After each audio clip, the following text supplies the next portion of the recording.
Embarking on a great adventure, facing unknown dangers, utilizing groundbreaking technology, going where no one had gone before. On today's Exploring History podcast, we'll dive into an exciting story about a world-changing American accomplishment that uplifted our nation's morale and expanded our world's scientific frontiers.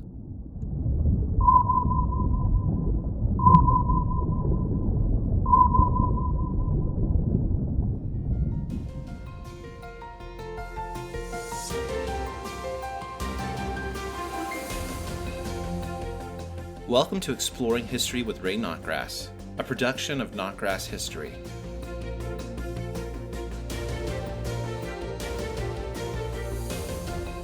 Hi, I'm Ray Knotgrass. Thanks for listening.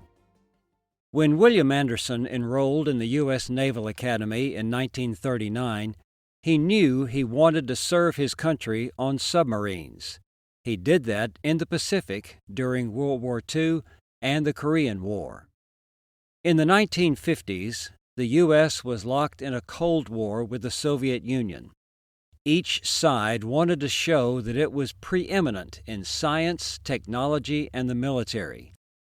The U.S. pioneered a major development in submarines when it launched the world's first nuclear-powered sub, the Nautilus, in 1955. This was a major step in naval technology. Diesel-powered subs had to resurface daily, but this new vessel could remain underwater for months at a time. The Nautilus was built in Connecticut. At the time of its commissioning, the Connecticut General Assembly unanimously passed a resolution praising the sub as a mighty force for the preservation of peace, and stating that it was the Assembly's fervent prayer that God will pilot her and the country that built her. The Navy named William Anderson as captain of the Nautilus in 1957. That year, 1957, was a critical one in U.S.-Soviet relations. In October of that year, the Soviet Union launched the world's first successful artificial satellite, Sputnik. All of a sudden, the U.S. appeared to be behind the Russians in technology. Even worse, many Americans feared what the Soviets might do with that apparent advantage. Would they spy on us? Would they attack us? The United States launched its first satellite in January of 1958, but the next U.S. launch attempt failed. With civil rights growing as a contentious issue following the integration of Little Rock Central High School in 1957, and with the country apparently trailing the Soviet Union in technology, there seemed to be little for Americans to cheer about. Captain Anderson wondered how the Nautilus could contribute to scientific knowledge and provide a boost to American pride and morale. He envisioned leading the Nautilus on a mission underwater at the North Pole.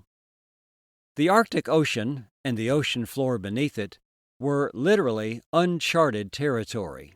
No reliable maps or charts existed. As a result, many questions remained unanswered. For instance, how thick was the polar ice cap? What was the geography of the ocean floor? In addition, the proposed mission was fraught with potential problems. What if the Nautilus got stuck under the ice cap and couldn't get out and couldn't communicate with the outside world? What would it mean to have a nuclear-powered sub with over 100 crewmen on board under the polar ice cap? Many years before, an Arctic explorer compared the hardness of the ice cap to granite. That is what they would be sailing under. How difficult would navigation be with a magnetic compass pulled toward the magnetic North Pole, but with the sub at the geographic North Pole? How well would a gyrocompass work there, where the surface of the Earth did not spin as much as at other places on the globe? The sub might go around in circles and the crew not even realize it. They couldn't use a sextant to navigate because they would not be able to see the stars. Would you want to be in that crew? The mission had geopolitical implications also. The Soviet Union considered the Arctic Ocean to be its backyard. Over 1/4 of Russian territory lies above the Arctic Circle. The USSR might see a U.S. Navy submarine in the Arctic as a military provocation. However, we knew that any missile attack launched by the Soviet Union would likely pass over the Arctic, so an American military presence there seemed like a good strategic idea. Anderson and the crew of the Nautilus made several unsuccessful attempts to reach the North Pole. Each time, they had to turn back because of equipment failure or for other reasons. During one attempt, the sub struck the underside of the ice cap and damaged both its periscopes. On another attempt, the sub was simply lost at one point, but the crew managed to make their way out from under the polar ice pack. In July 1958, the Nautilus and crew departed from Hawaii for yet another attempt. Would they make it this time? The mission was top secret because the American government did not want a public relations disaster on its hands if the sub was lost. The sub entered the Arctic Ocean through the Bering Strait off the coast of Alaska. In the Arctic Ocean, it had to maneuver around ice beneath the surface. The scientific crew determined that the ocean floor was rugged terrain, including peaks they estimated at over 9,000 feet tall. On August 3, 1958, the Nautilus neared the North Pole. Captain Anderson addressed the crew on the sub's public address system by saying, "As we approach the pole, I suggest we observe a moment of silence dedicated first to Him who has guided us so truly." A few moments later, the Nautilus pierced the pole, as one crewman put it, and the party began. The crew had staged a contest to determine the best idea for a postage cancellation stamp for envelopes to be mailed, so to speak, from the North Pole. One of the envelopes with the winning entry is now in the National Postal Museum in Washington, D.C. Another crewman appeared as Santa Claus, with a suit made from red bunting and white medical cotton. Sonar readings indicated the ocean was 13,410 feet deep at the pole. The Nautilus continued to Iceland. Anderson was taken off the sub and transported to Washington for the formal announcement. Then he returned to the sub when it was docked at a port in England. The sub and crew made a triumphal entry into New York Harbor and were given a ticker tape parade before an estimated 1/3 cheering, proud Americans. The accomplishment of the crew of the Nautilus was major news around the world. The amazing voyage of the Nautilus accomplished its goals. The submarine went to a place in the world's geography where no one had ventured before. It demonstrated the technical, scientific, and military expertise of the United States and restored American pride. It also served notice to the Soviet Union that the United States could defend itself against an attack. The possibilities for further American accomplishments were indicated when the second American nuclear submarine, the Skate, pierced the pole just a few days later.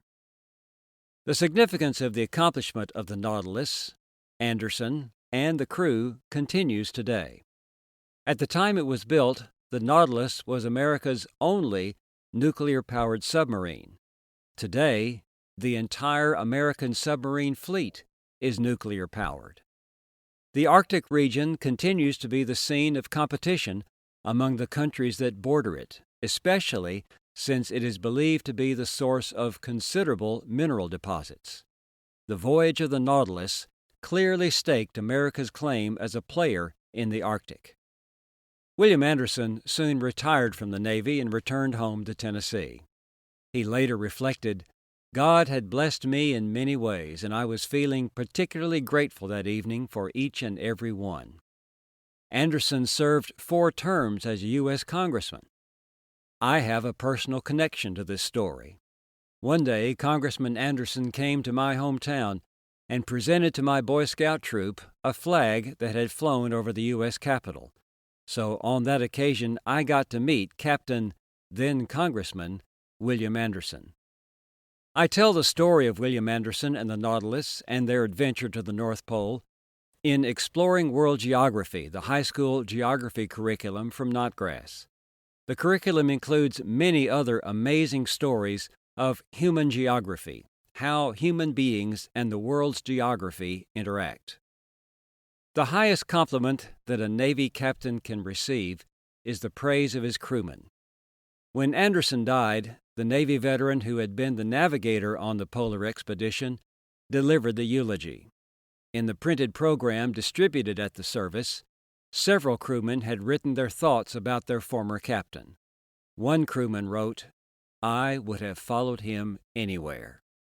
What a powerful legacy that Anderson left behind him. I'm Ray Knotgrass. Thanks for exploring history with me today.